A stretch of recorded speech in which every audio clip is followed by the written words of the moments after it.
All right, let's see. It's showing that we're live. Let me go ahead and refresh the page, make sure it's running smoothly.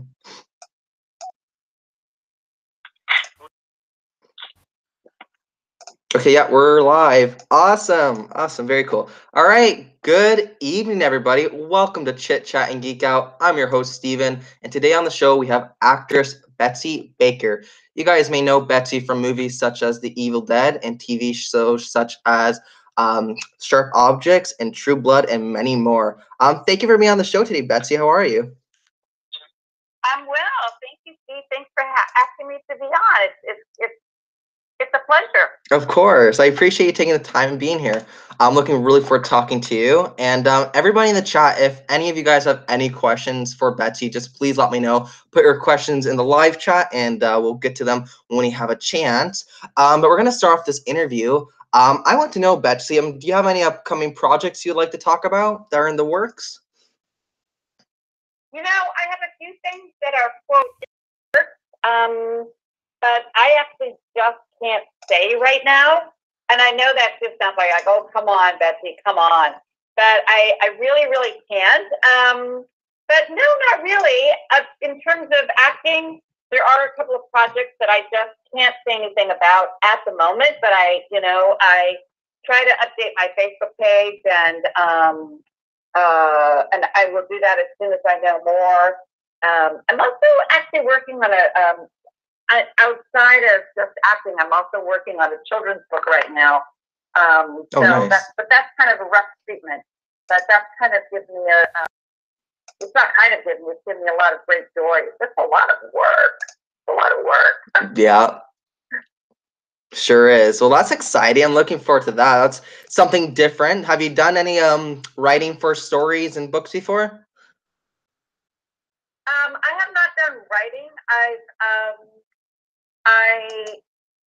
I've just dabbled in writing a little bit. I've narrated a couple of books, but I haven't written so much. So this writing thing is a new thing for me, and I'm also trying to put my mind then in a children's, in a children's mindset or a children's frame of mind. So that's a little bit challenging as well. And it's not. It's about music. It's about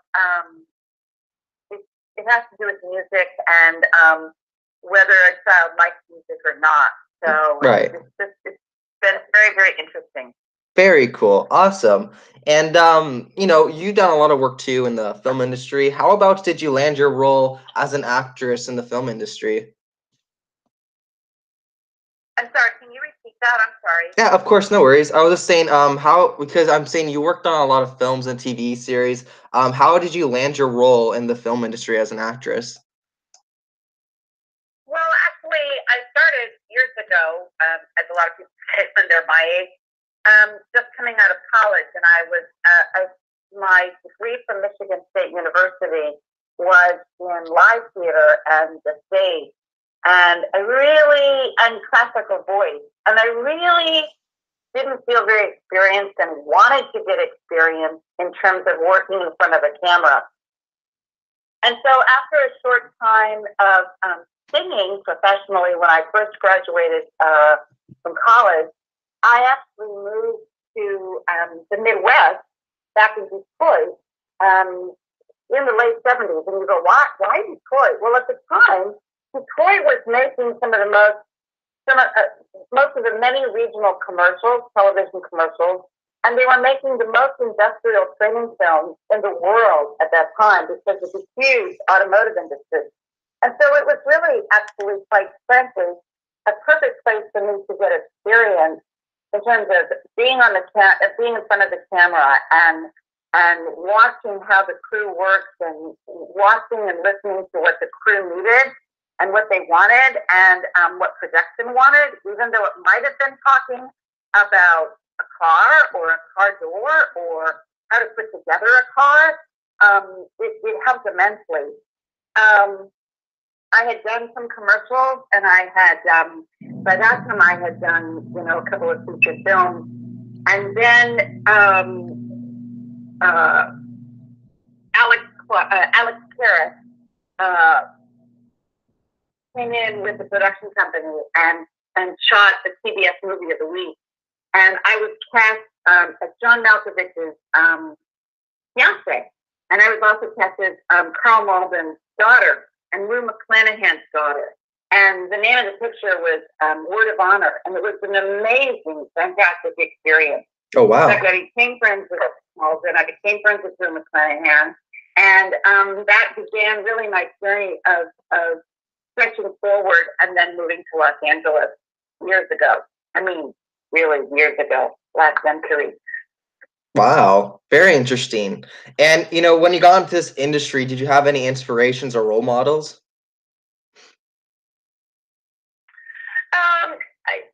I was just as inspired, quite frankly, just to do my very best. I didn't have a lot of role models. I really liked a lot of comedians back then. I loved Carol Burnett. And I loved Lucille Ball, but I really liked Carol Burnett. And even today, Carol Burnett's comedy and humor and sincerity has helped me through some of my comedic scenes and some of my improv. So I don't have a lot of role models. I just try to learn from everyone that I come in contact with, or I read about people, or I watch and observe, and I try to glean a little bit of something from everybody that I've run into in life. Right. Very cool. And, one of your first roles was obviously The Evil Dead. That's such a cult classic horror film that everybody loves. Before the show, I had some people ask questions on the post I made advertising the interview. I had someone ask a couple questions here that I want to know for myself. But it was, what did you enjoy most about being on Evil Dead? And did you expect Evil Dead to become as famous as it did? Okay, so what did I enjoy most? Well, to tell you the truth, we talk a lot about this when we go and see the fans at conventions. There were not a lot of things that we enjoyed the most. I have to say, there were not a lot of things. It was truly, really, it was not the most advantageous of situations. We were actually going to film Evil Dead in and around the suburbs of Detroit, Michigan, but they predicted a cold winter, or a cold fall. So Sam Raimi and Rob Tapert and Bruce Campbell thought, well, we should go south a little, just south a little. So we actually ended up in Morristown, Tennessee, which, by the way, had one of the coldest falls on record. And it must have been every day and every night that we were shooting. We shot at night, which actually just kind of makes your whole sleep cycle go a little bit crazy. We worked in a cabin that had no electricity, no running water, no heat, no bathroom. And we had no, what they call craft service. There were no snacks on the table. There was no hot coffee being brewed.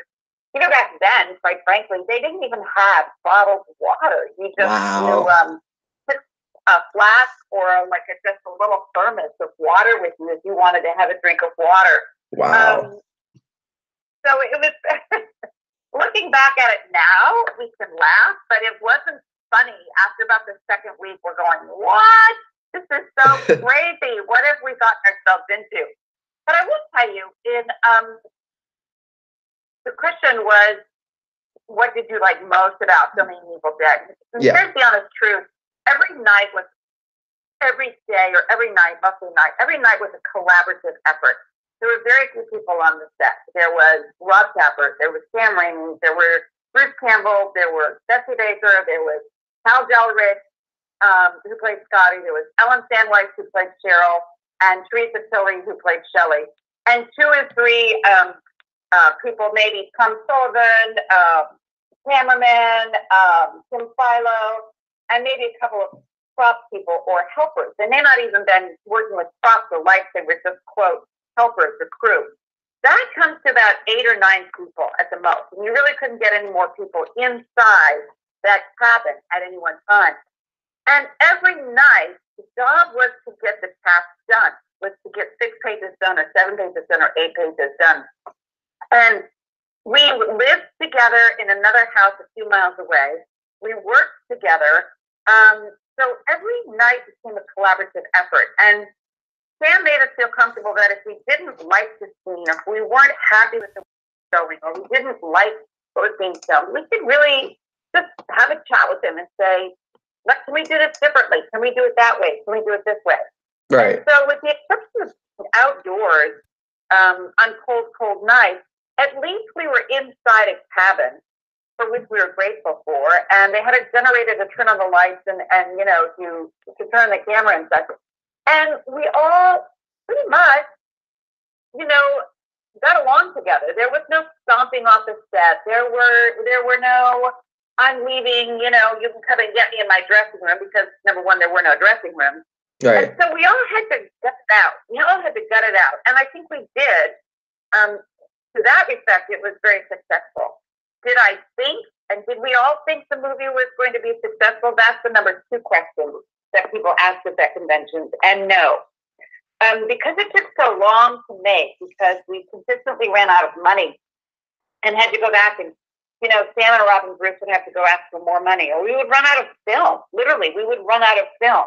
And this is before, again, I sound so old, but this is before, Federal Express, that they could get it to you in an hour, or Amazon, they could get it to you in Prime one day. Right. We would have to literally stop and wait a day or two while people went to the local Tennessee, I think it was the Memphis airport, just to pick up, some film.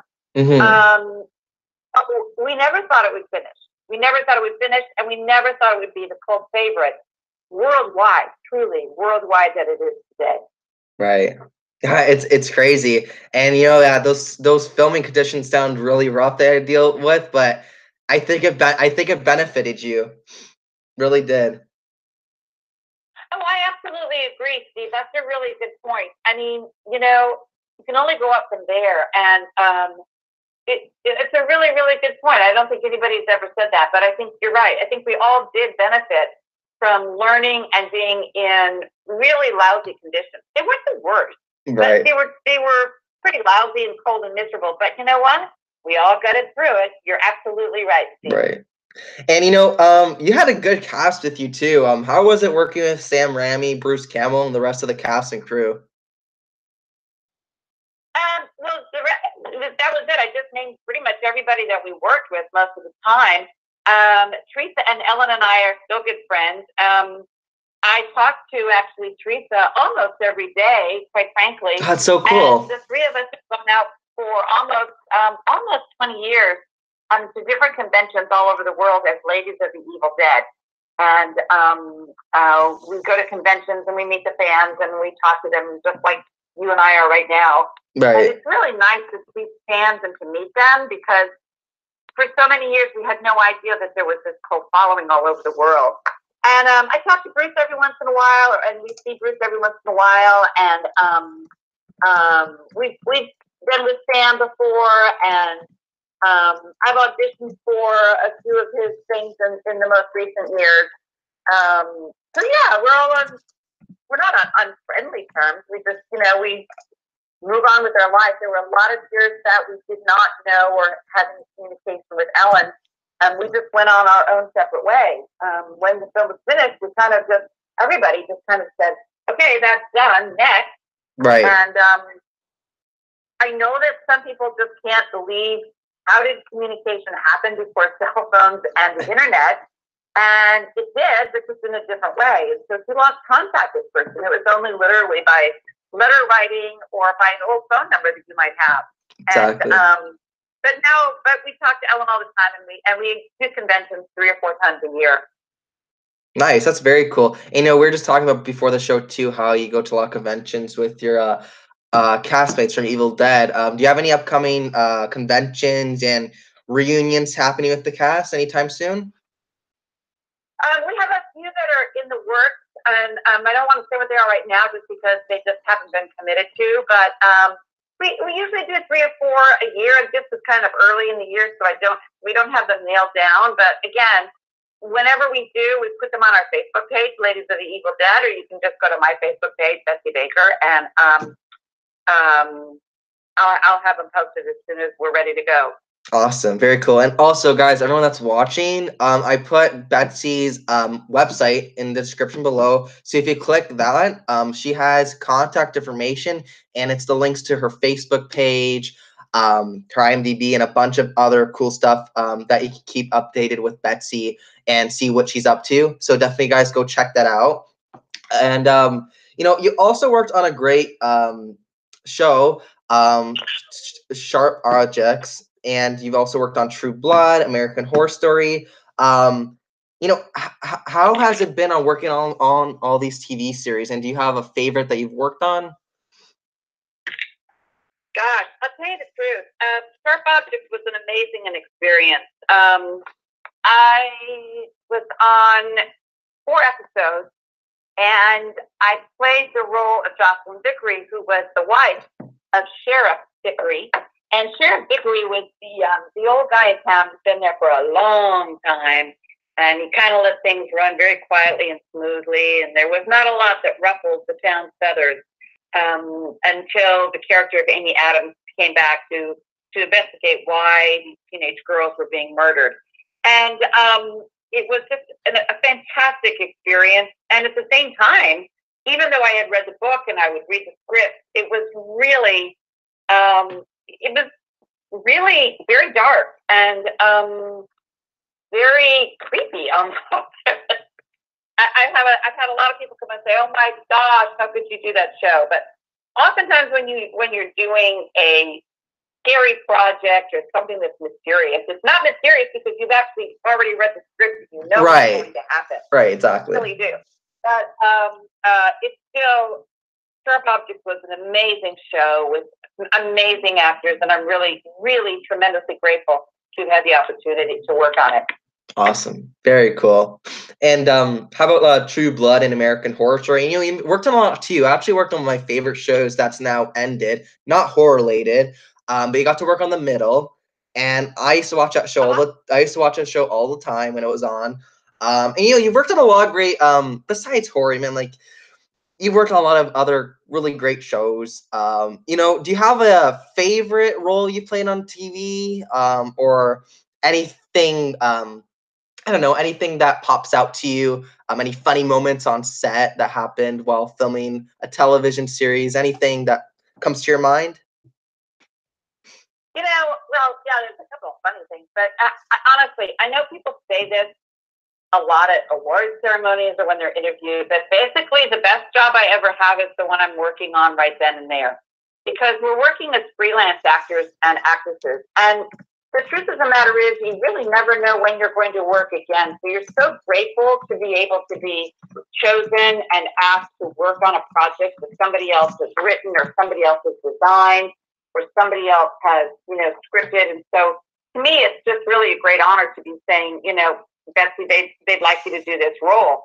And I'm just thrilled. So they're really, I don't know if there's a favorite. I enjoy comedy. I enjoy drama. I was just, in a small recurring role on Shameless last summer. Nice, very cool. And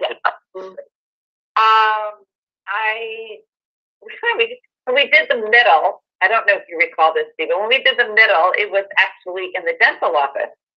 And we, did 2 or 3 takes, and then we took a break, even though we were in a huge studio in Burbank.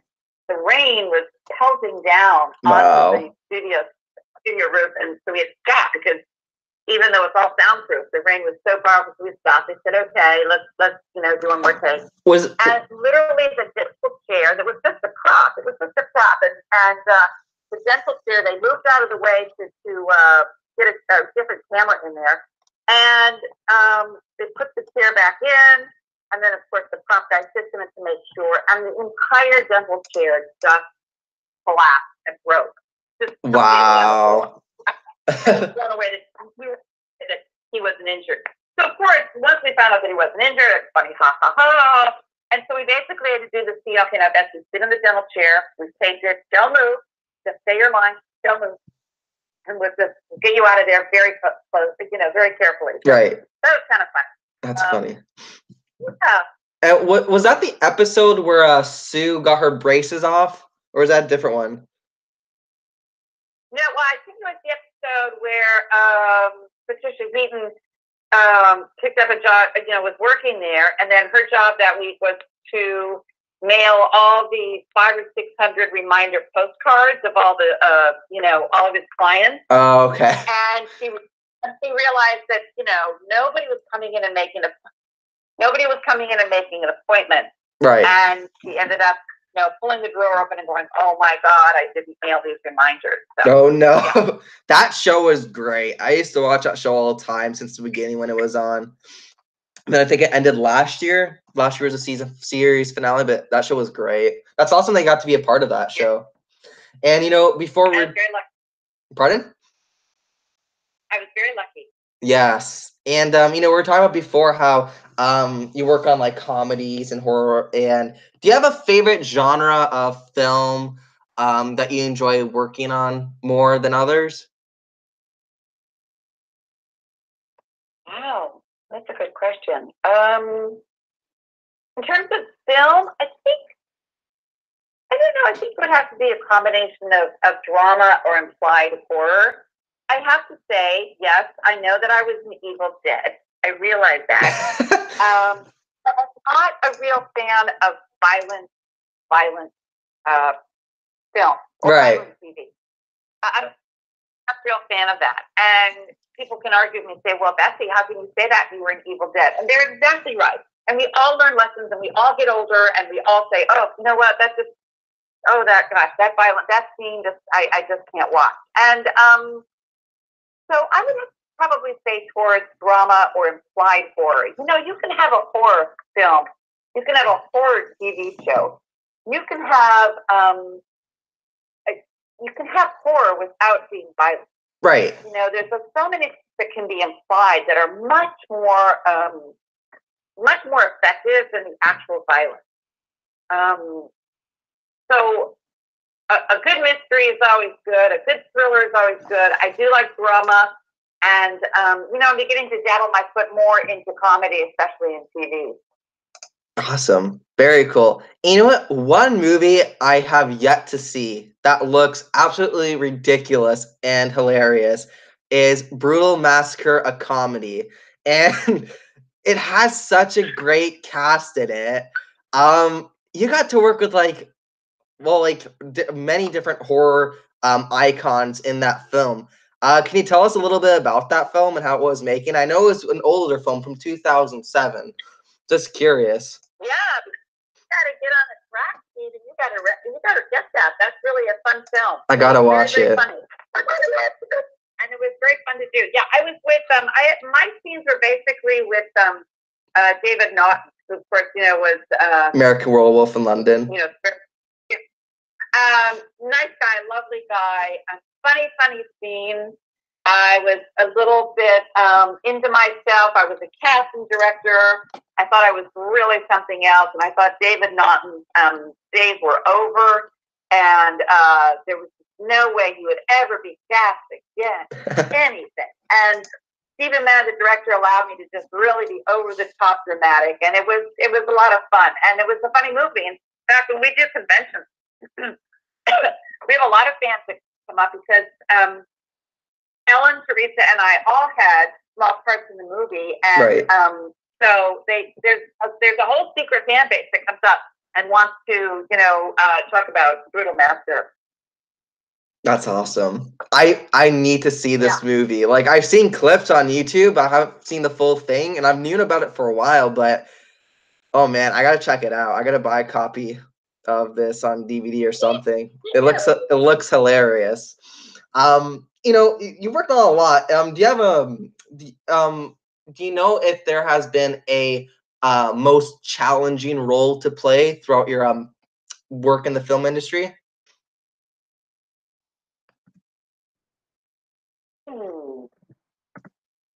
A few years ago, I did an Amazon show called Hand of God, and with Ron Perlman and Dana Delaney. And I actually played Dana Delaney's mother. Okay. And Dana Delaney and I are not that far apart in age.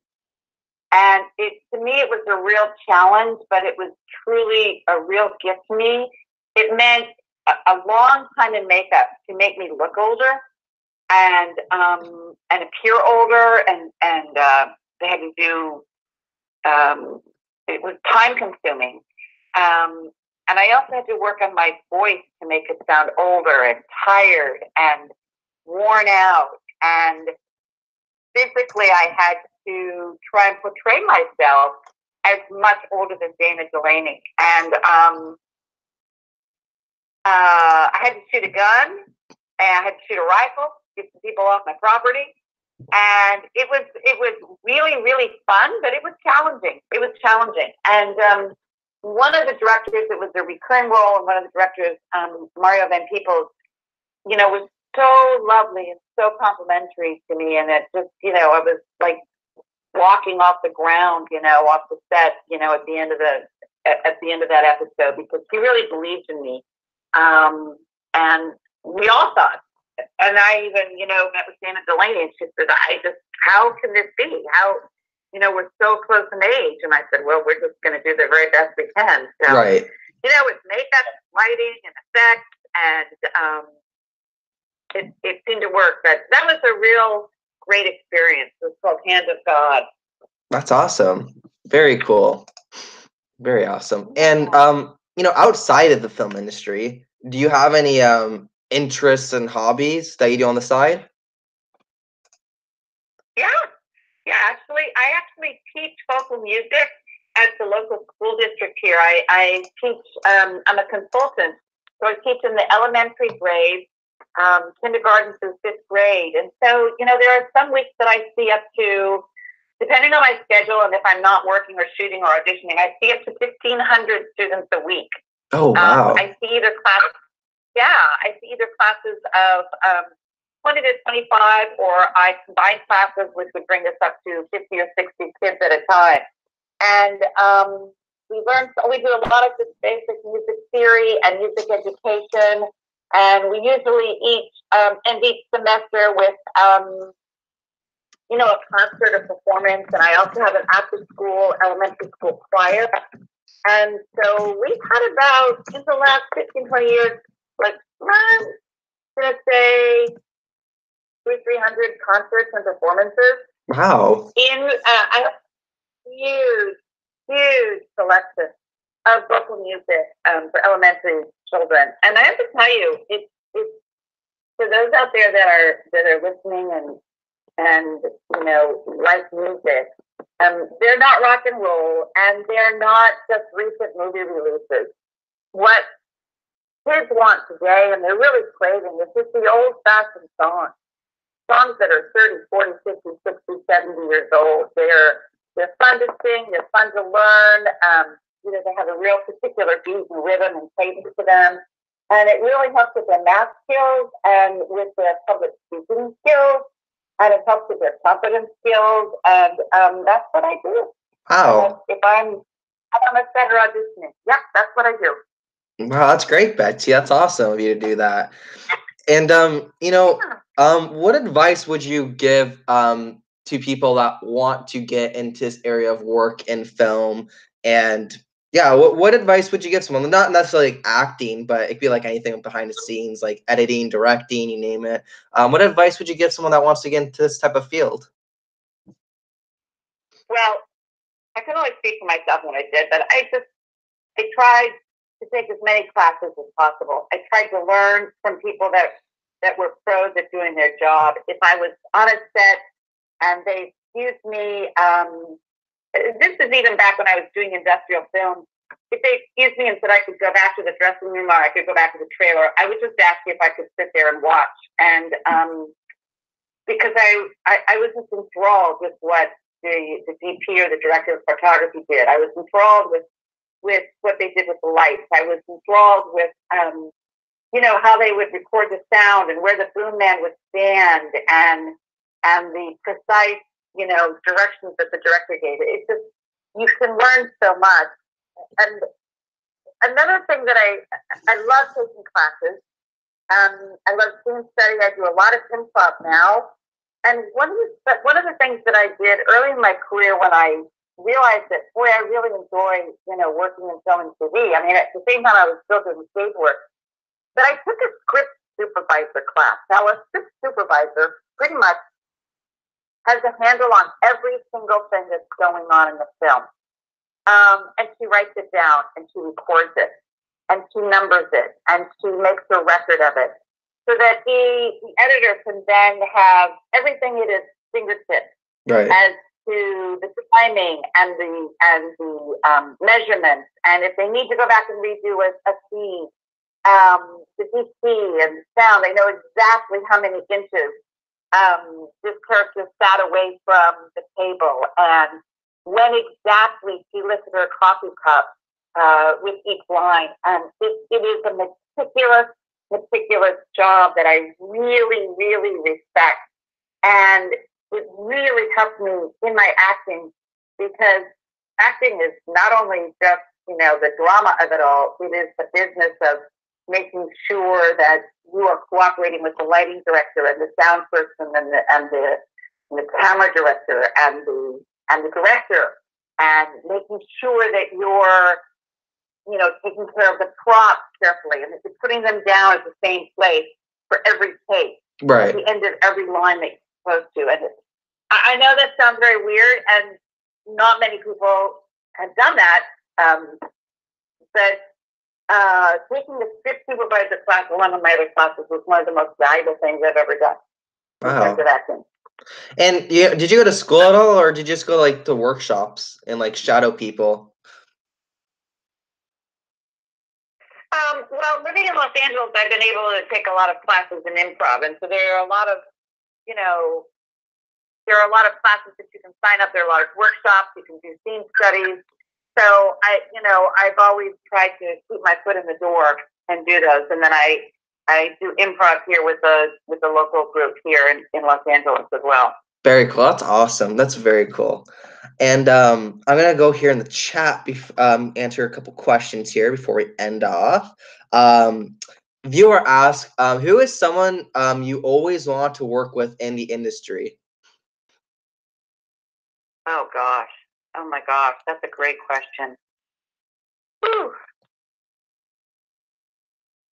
Well, I'll tell you, you asked me earlier, Steve, if I had a mentor or somebody I looked up to. I would love to have met, and the opportunity is still possible. I'd love to meet Cheryl Burnett. I'd love to work with her. Yeah, that'd be great. She's incredibly funny, incredibly talented, incredibly smart, and an incredible businesswoman. All of which you have to be, in any business, not just in, acting with TV or film. Gosh, there's so many people. There's never been a job where I've said, I prefer not to work with that person. Right. There's never been anybody like that, because I figure I can learn from anyone, male or female. Right.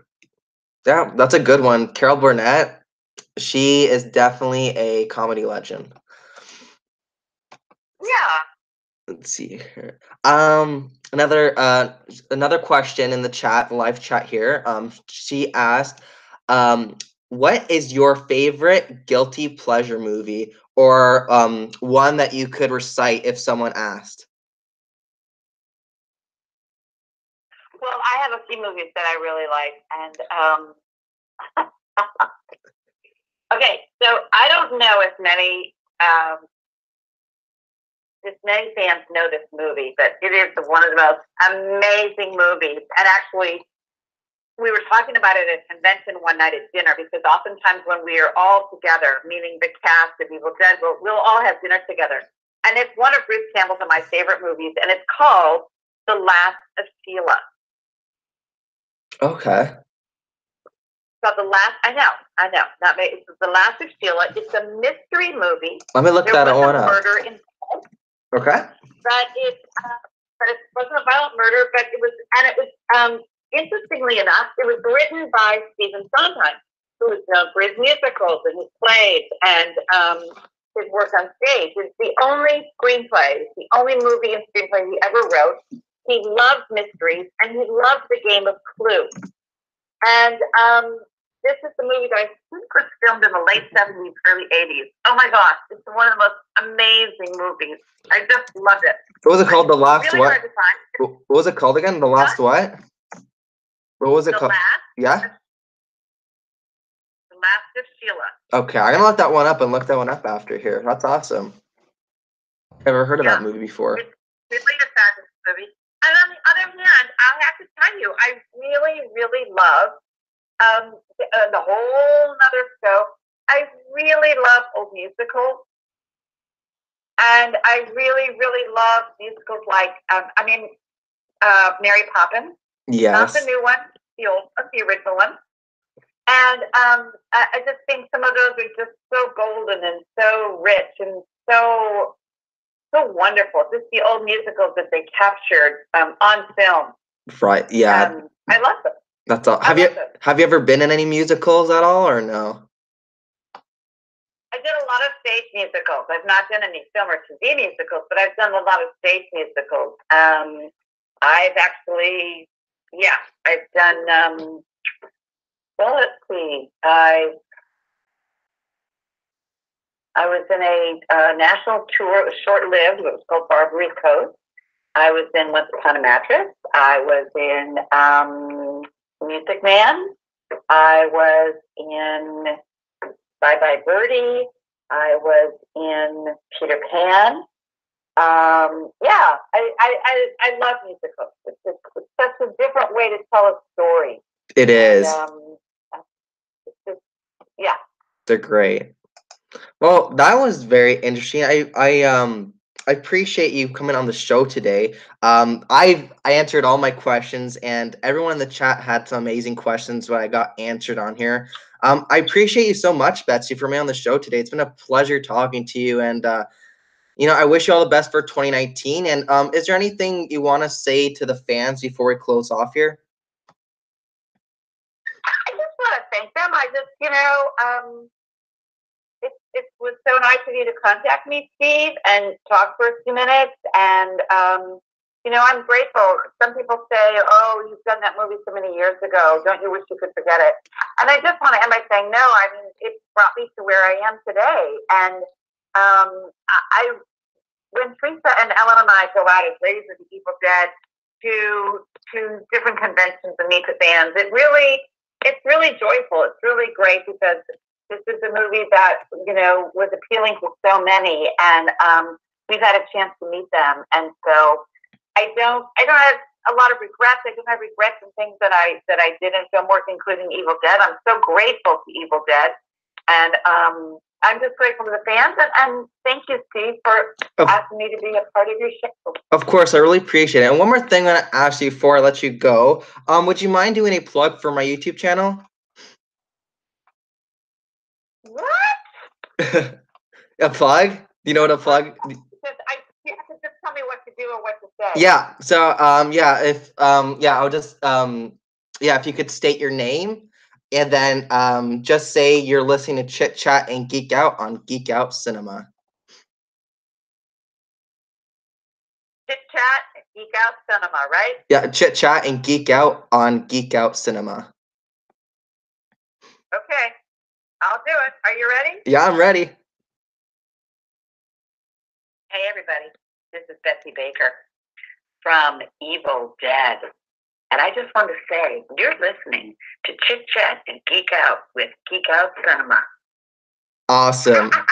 Thank you so much, Betsy. I really... She's doing the laugh, too.